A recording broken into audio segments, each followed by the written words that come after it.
In this video, I will show you how to use Fidelity Stock Screener.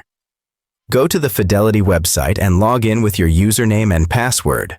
Hover over or click on the Research tab on the main menu. Select Stocks from the drop-down menu. Click on Stock Screener or Screener in the submenu. You'll be presented with various criteria to filter stocks. Common criteria include market capitalization. Filter by the size of the company, e.g., large cap, mid cap, small cap. Price-earnings ratio, PE. Filter by valuation metrics. Dividend yield. Find stocks with specific dividend yields. Revenue growth. Look for companies with certain revenue growth rates. Sector, industry. Choose specific sectors or industries to screen.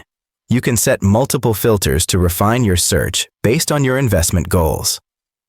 Enter your desired values or select from drop-down options for each criterion. Click on Apply or Submit to generate a list of stocks that match your criteria. The screener will display a list of stocks that meet your specified criteria.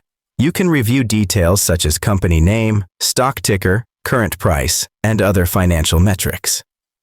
Thanks for watching. Please don't forget to like and subscribe for more.